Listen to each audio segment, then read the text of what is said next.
बिस्मिल्लाहिर्रहमानिर्रहीम। My name is Ishaan Ahmed. अपने channel conceptual physics में ठीक है अपने वीडियो के पार्ट 3 की तरफ मूव करेंगे। और स्टूडेंट हम डील कर रहे थे बैंड थ्योरी ऑफ सॉलिड्स और हमने मेटल को कम्प्लीटली अंडरस्टैंड किया था। ठीक है, इन बिटवीन द कॉन्सेप्ट्स हम बात कर रहे थे कि मेटल्स के अंदर करंट पास हो जाता है। इसकी वजह यह कि कंडक्शन बैंड में बहुत सारे जो मैंने दिखाया था कि free electrons at a room temperature होते हैं, तो इलेक्ट्रॉन्स क्या ईजिली फ्लो करता है जब हम कंडक्टर को बैटरी से या पोटेंशियल डिफरेंस अप्लाई करते हैं। तो इलेक्ट्रॉन का फ्लो पॉसिबल है किसके लिए? मेटल्स के लिए। और metals good conductor of electricity and heat होता है। ओके, मैं बीच में बात कर रहा था रिगार्डिंग दिस कॉन्सेप्ट के अगर हम बैंड थ्योरी को डिस्क्राइब कर रहे होते हैं तो यहाँ पर एक बात की थी मैंने फर्मी लेवल्स की।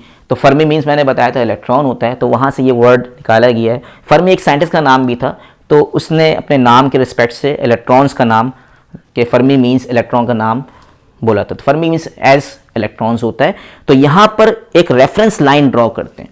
ये रेफरेंस लाइन्स क्यों ड्रॉ करते हैं और ये हम क्या बताना चाहते हैं? हम ये कहते हैं कि यार अगर मान लेते हैं एक रेफरेंस टेम्परेचर हमने लिया है 0 केल्विन, तो 0 केल्विन के रिस्पेक्ट से हम यहाँ पर एक लाइन ड्रॉ कर रहे हैं। ठीक है, ये मैंने लाइन ड्रॉ करी। इट मीन्स दैट कि अगर मैं यहाँ पे जो मैंने डायग्राम बनाई थी कंडक्शन बैंड और वैलेंस बैंड, जैसे मैंने अपनी वीडियो के पार्ट 2 में दिखाया था बना के कि ये हमारे पास ब्लू लाइन है, ये ब्लैक लाइन है और ये बीच में हमने ओवरलैपिंग दिखाई। तो बीच में मैं एक रेफरेंस लाइन ड्रॉ कर रहा हूँ जो कि इनकी ओवरलैपिंग से जा रही है इस तरह से, जो मैंने यहाँ दिखाई है। मैं आपको हाईलाइट करके दिखाता हूँ। ये मेरे पास लाइन है जो मैं एक्सटेंड कर रहा हूँ, ये मेरे पास लाइन आ रही है जो आपको नज़र आ रहा होगा। ठीक है, दैट रेफरेंस लाइन, इसको मैंने ज़रा सा आगे बढ़ाया। ठीक है, अब अगर आप देखें इस रेफरेंस लाइन से बिलो देखो और मान लो कि रेफरेंस टेम्परेचर कितना है 0 केल्विन। रेफरेंस टेम्परेचर मतलब 0 केल्विन पर जो इलेक्ट्रॉन नीचे वाली स्टेट पे आ रहे हैं, यानी बताने का रेफरेंस लाइन से बिलो जो है इलेक्ट्रॉन के पास इतनी कम एनर्जी है क्योंकि टेम्परेचर कितना है, बहुत ही कम है, बहुत कम टेम्परेचर 0 केल्विन पे ये सारे इलेक्ट्रॉन अपनी स्टेट में बैठे हुए हैं, इस जगह बैठे हुए हैं। इस लाइन से अबव क्या है, हमारे पास कोई इलेक्ट्रॉन नहीं है। जब तक इस लाइन के बिलो इलेक्ट्रॉन्स मौजूद हैं, इसका मतलब इलेक्ट्रॉन क्या है, वैलेंस बैंड में कहीं समहाउ घूम रहे हैं और कंडक्शन बैंड में इलेक्ट्रॉन नहीं पहुंच पा रहा। उस वक्त कंडक्टर क्या है, बिहेव लाइक अ इंसुलेटर। ठीक है, अब इस लाइन से अबव अगर मैं बात करूं, ये लाइन क्योंकि दोनों लेवल्स के दरमियान बीच में मीट करती है और दोनों लेवल्स को मिलाने वाली लाइन है, जो कि मेटल्स की बात हो रही है। तो ये हर जगह ऐसा नहीं है। दूसरे सॉलिड्स के लिए अगर आप देखें तो इस लाइन में आपको नजर आ रहा है देयर इज अ गैप और इसको कहते हैं बैंड गैप। ठीक है ना, तो इसका मतलब ये है कि रेफरेंस लाइन कि बिलो अबव ये लाइन क्या है, कोई गैप नजर नहीं आ रहा, इसलिए मैंने इसको ओवरलैपिंग दिखाया। अगर लेवल ओवरलैप है तो इलेक्ट्रॉन को जरा सी भी एनर्जी मिलेगी 0 केल्विन से अबव टेम्परेचर पर, तो इलेक्ट्रॉन क्या may reach to the higher state that is called conduction band and behave like a free electron, जिसको मूव करना आसान है। ये मैंने अपने वीडियो के पार्ट नंबर 2 में एलोबरेट किया। पार्ट नंबर 3 में हमें डिस्कस करना है कि मजीद हम आगे एक्सटेंड कर रहे थे। हमने कहा था व्हाट आर इंसुलेटर। तो पहले मैं बात करूंगा, पहले मैंने बात की मेटल्स की या कंडक्टर्स की। अब बिल्कुल इसके रिवर्स में चले जाएं। जितने ये लेवल्स मिले हुए हैं उतना ये गैप हाई है, मतलब यहाँ लेवल्स को मिलाने की बात कर रहा हूँ और यहाँ मैं बिल्कुल दूर दूर कर रहा हूँ। तो अगर इन दोनों ब्लॉक्स को जो मैंने दिखा रहा था अगर मैं दूर दूर कर दूँ तो एक फाइनाइट गैप आ जाएगा। ये गैप तकरीबन ऑलमोस्ट जो होता है, अगर मैं बात करता हूँ इंसुलेटर की, तो तकरीबन 3 इलेक्ट्रॉन वोल्ट से ज़्यादा एनर्जी का बैंड गैप होता है। ये एक लगभग यानी कि थ्योरेटिकल एस्पेक्ट से एक कैलकुलेशन निकाली गई। और electron volt is the electrical unit of energy. Specially atomic physics या न्यूक्लियर फिजिक्स के अंदर इलेक्ट्रॉन वोल्ट में एनर्जी की मेजरमेंट करते हैं, ये याद रहे। तो इलेक्ट्रॉन वोल्ट जो स्टूडेंट समझते हैं सर ये वोल्ट है, वोल्टेज दिया हुआ, ऐसा नहीं है। पोटेंशियल डिफरेंस का समहाउ कोई ना कोई रिलेशनशिप बनता है, ठीक है, एनर्जी से, बट यहाँ पर ये electron volt is the electrical unit of energy. अगर 3 इलेक्ट्रॉन वोल्ट के लगभग हमारे पास जो है एनर्जी होती है, ठीक है, या इससे ज़्यादा की एनर्जी है, तो ये बैंड गैप एनर्जी जो है इसमें ये डिफरेंस ऑफ एनर्जी कितना आ रहा है, मतलब इलेक्ट्रॉन वोल्ट 3 इलेक्ट्रॉन वोल्ट आ रहा है। ठीक है, अच्छा ये मैंने लिखा है EG। EG stand for energy gap. तो इंसुलेटर में क्या होता है कि एक वैलेंस बैंड और कंडक्शन बैंड के दरमियान एक बहुत बड़ा गैप होता है, ठीक है, जो कि ग्रेटर देन क्या है, 3 इलेक्ट्रॉन वोल्ट से ज़्यादा का गैप है। इसलिए इलेक्ट्रॉन, जब यहाँ पर इलेक्ट्रॉन बिल्कुल होते हैं, अगर आप ये सोच रहे हैं इंसुलेटर, तो इंसुलेटर लकड़ी जो होती है, जो हमारे पास वुड होता है या रबर होता है, जितने भी हमारे पास मटेरियल्स हैं, हर बॉडी एटम से मिलकर बनी है भाई। एटम के अंदर इलेक्ट्रॉन्स, प्रोटॉन, न्यूट्रॉन्स एग्जिस्ट करते हैं, लेकिन वो एटम्स जो न्यूक्लियस से बिल्कुल हायर ऑर्बिट में, बट वो न्यूक्लियस से करीब करीब है, but they are bound to the nucleus. ये इलेक्ट्रॉन फिर मैं यहाँ दिखा रहा हूँ, जो ब्लैक स्पॉट दिखा रहा हूँ। तो इलेक्ट्रॉन तो बहुत सारे हैं वैलेंस बैंड में, बट इनको बहुत ज़्यादा एनर्जी चाहिए वहाँ पहुँचने के लिए, क्योंकि यहाँ पर गैप बहुत ज़्यादा है और इतनी एनर्जी जो है इलेक्ट्रॉन वोल्ट को, ऐसा एट अ रूम टेम्परेचर अगर आप बात करें, किसी प्लास्टिक से करंट पास नहीं होता। रूम टेम्परेचर पे भी इवन अगर आप चले जाएं तो इलेक्ट्रॉन क्या इतनी एनर्जी ले ही नहीं पाता कि यहाँ पहुँच जाए।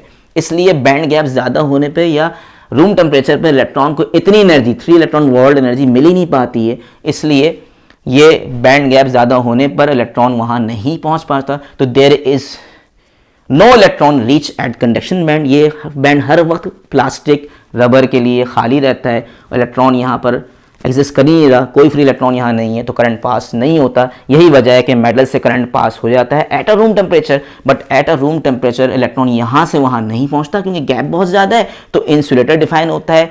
हाँ, ये आप कह सकते हैं कि 3 इलेक्ट्रॉन वोल्ट से ज़्यादा एनर्जी इलेक्ट्रॉन अगर ले ले तो इलेक्ट्रॉन यहाँ पहुँच जाए, ठीक है। लेकिन इस गैप में इतनी एनर्जी मिल नहीं पाती एट अ रूम टेम्परेचर भी। अगर आप इवन आप हीट अप भी कर दें तो इतनी एनर्जी तक हमारे पास फिजिकली पॉसिबिलिटी नहीं बनती कंडक्टर इंसुलेटर्स के लिए, क्योंकि गैप बहुत ज़्यादा है। यहाँ पर आ जाए ऑन द अदर हैंड, तो अगर ये बैंड गैप थोड़ा सा कम कर दूँ, बहुत ज़्यादा गैप करूँगा, बन जाएगा इंसुलेटर। बिल्कुल मिला दूँ तो बन जाता है मेटल। लेकिन इसके और इसके दरमियानी प्रॉपर्टीज़ का रिस्पॉन्सिबल है, नाम है यहाँ सेमी कंडक्टर। सेमी मीन होता है वैसे half, but half in the sense के बिल्कुल एग्जैक्टली हाफ नहीं है, बट इसको कंडक्टर का नाम दे रहे हैं। इसका मतलब कि इसमें भी क्या है, कंडक्टिविटी आ सकती है और ये कुछ ना कुछ करंट पास कर सकता है। लेकिन कब, उसकी वजह मैं बताऊंगा। अगर मैं बात करता हूँ 0 केल्विन पर, तो 0 केल्विन पे वैसे ही हमारे पास कंडक्टर में इलेक्ट्रॉन वहाँ नहीं पहुँच पा रहा, तो इसमें तो पहुँच ही नहीं पाएगा। तो 0 केल्विन पे हमने फर्मी लेवल को अगर देखें तो फर्मी लेवल से बिलो वैलेंस बैंड है और इससे अबव जो है कंडक्शन बैंड है। फर्मी लेवल जो हम बना रहे हैं यहाँ पर, ये जो रेफरेंस लाइन है, इस रेफरेंस लाइन से ये गैप, ये मैंने थोड़ा सा सोचा कि बराबर बनाने की कोशिश की थी, थोड़ा सा ये हाईलाइट ज़्यादा हो गया, मतलब गैप ज़्यादा हो गया। ये गैप और ये गैप बिल्कुल बराबर बराबर बना लें आप, तो इसका मतलब फर्मी लेवल से बिलो गैप और हायर गैप, ये ओवरऑल हमारे पास बैंड गैप आ रहा है, जो कि इंसुलेटर में कहीं ज़्यादा दिखा रहा हूँ और थोड़ा सा इससे ज़रा सा कम, ठीक है। ये गैप ज़्यादा है देखें, और ये देखें मेरा गैप क्या हो, कम हो गया, और ये बिल्कुल ही कम हो गया। तो यहाँ बिल्कुल मिले हुए लेवल्स हैं, ओवरलैपिंग ऑर्बिटल्स हैं। ये बॉक्स को मिला दिया है मैंने, ठीक है, ओवरलैपिंग ऑर्बिटल्स हैं। यहाँ गैप बहुत ज़्यादा है और यहाँ बहुत ज़्यादा गैप भी नहीं है, बहुत कम भी नहीं है। इसका मतलब ये है कि 0 केल्विन में तो हमारे पास इलेक्ट्रॉन पहुँच ही नहीं पाता। इलेक्ट्रॉन फिर यहाँ मौजूद है, देख लें, मैंने दिखाया नहीं यहाँ पर, तो बट यहाँ पर इलेक्ट्रॉन्स वैलेंस बैंड में हर मटेरियल के पास इलेक्ट्रॉन तो होते हैं, क्योंकि हर मटेरियल एटम से मिलकर बना है, तो इलेक्ट्रॉन तो मौजूद है, बट इलेक्ट्रॉन यहाँ नहीं पहुँच पा रहा। एट 0 केल्विन पे ये हमारे पास प्रोबेबिलिटी होती है, चांस होता है कि इलेक्ट्रॉन वहाँ नहीं पहुँचे। लेकिन ज़रा सा टेम्परेचर बढ़ेगा, ज़रा सा आप हीटअप करेंगे तो इलेक्ट्रॉन यहाँ से जंप लगा के यहाँ पहुँच जाएगा। अगर एक इलेक्ट्रॉन भी बाई चांस किसी ज़्यादा हीटअप होने की वजह से, ज़्यादा टेम्परेचर पर इलेक्ट्रॉन एक भी इलेक्ट्रॉन यहाँ पहुँच, क्योंकि गैप बहुत कम है, इतना ज़्यादा भी नहीं है, थोड़ा बहुत गैप है, तो 3 इलेक्ट्रॉन वोल्ट से कम एनर्जी अगर इलेक्ट्रॉन ने ले ली, मान लें 2.9 ले ली या 2.8 ले ली, तो 2.8 पे कोई इलेक्ट्रॉन यहाँ से यहाँ पहुँच गया, तो इसका मतलब है कि सेमीकंडक्टर्स को भी कंडक्टर्स का नाम दे रहे हैं। आखिर में व्हाट आ रहा है, कंडक्टर का, तो मच मोर करंट पास हो सकता है, लेकिन बहुत ही लोअर अमाउंट का करंट मिलता है हमें, बहुत ज़्यादा नहीं मिलता। तो सबसे अच्छा मटेरियल जो करंट के लिहाज से directly at a room temperature ये करंट पास करता है। एट अ रूम टेम्परेचर, बहुत ज़्यादा टेम्परेचर इतना हो कि इलेक्ट्रॉन एक आध यहाँ पहुँच जाए तो थोड़ा बहुत करंट मिल जाएगा, लेकिन बहुत अच्छा करंट नहीं मिलेगा और बहुत बुरा करंट भी नहीं मिलेगा। तो ये इंटरमीडिएट प्रॉपर्टी का रिस्पॉन्सिबल होता है। और हमारे पास वुड हो या हमारे पास क्या मीका हो या प्लास्टिक हो, करंट कभी भी पास नहीं होता, क्योंकि गैप बहुत ज़्यादा है, कभी भी इलेक्ट्रॉन वहाँ से वहाँ नहीं मिलेगा। हमारे पास जो प्रोबेबिलिटी है इस जगह पर इलेक्ट्रॉन एग्जिस्ट करने की, वो 0 होती है, ठीक है। तो इसका मतलब ये है कि इलेक्ट्रॉन क्या है, कंट्रीब्यूट नहीं करेगा as conduction for the insulator, ठीक है। इंटरमीडिएट करंट फ्लो करता है यहाँ पर, ठीक है, दैट इज कॉल्ड सेमीकंडक्टर, और ज़बरदस्त करंट फ्लो करता है, ठीक है ना, मतलब सबसे अच्छा करंट, गुड कंडक्टर जो है वो हमारे पास क्या है, मेटल कहलाएगा। तो that's why we are saying that always कि metals are the good conductor of electricity and as well as heat. जो मटेरियल अच्छा करंट पास करेगा वो हीट भी अच्छी पास करेगा। तो यहाँ पर हमारे पास क्या है, इस डायग्राम के रिस्पेक्ट से हम बड़े आराम से सॉलिड्स को as conductor, insulator and semiconductor define करते हैं, ठीक है। नेक्स्ट वीडियो हमारे पास जो पार्ट 4 आएगी उसमें हम सेमीकंडक्टर को ज़रा डिटेल में डिस्कस करेंगे कि सेमीकंडक्टर जो है वो है क्या, कैसे बनाते हैं, क्या ताल्लुक बनता है, और ये हमारे पास जो मॉडर्न हमारे पास साइंस है उसमें इस मटेरियल का इस्तेमाल बहुत ज़्यादा है। आजकल जो नए मोबाइल्स बन रहे हैं, एलसीडीज़ बन रही हैं, जो भी हमारे पास टेक्नोलॉजी आ रही है, जो करंट बेस्ड डिवाइसेस हैं, उसमें सेमीकंडक्टर का बहुत ज़्यादा इस्तेमाल है। तो इंशाल्लाह इसको नेक्स्ट अपनी वीडियो में डिटेल में डिस्कस करेंगे कि सेमीकंडक्टर को बनाते कैसे हैं, इसका क्या एवोल्यूशन है इन द साइंस, इंशाल्लाह डिस्कस करेंगे अपने वीडियो के पार्ट 4 में। यहाँ तक के लिए अल्लाह हाफिज़। वीडियो के एंड पे एक बात मैं कहूँगा, इस वीडियो को आप ज़रूर सब्सक्राइब करें, अपने फ्रेंड्स को भी शेयर करें ताकि उनकी नॉलेज भी गेन हो और हर हवाले से उनको रीजंस वगैरह पता हो कि सॉलिड को कैसे डिफरेंशिएट करते हैं, वो कौन सी थ्योरी है जो हमारे पास इन मटेरियल्स को क्लासीफाई करने के लिए हम यूज़ करते हैं। दूसरा यहाँ पर ये कि वीडियो को सब्सक्राइब करने के बाद इसको कहीं पर लिख भी लें और जो भी अपकमिंग वीडियो आपके पास आ रही है वो आपको एक ख़ास पैटर्न से देखते हुए अपने कॉन्सेप्ट्स को क्या करें, स्ट्रॉन्ग करें। नेक्स्ट वीडियो में इंशाल्लाह मिलेंगे। यहाँ तक के लिए अल्लाह हाफिज़, टेक केयर।